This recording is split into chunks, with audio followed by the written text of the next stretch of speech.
Hello everyone. Today we talk about how to fix the app of FxPro Direct. We go to settings,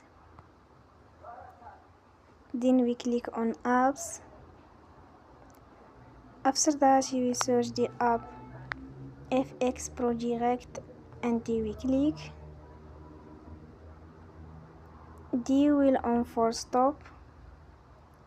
After that we go to storage, then we click on the clear cache.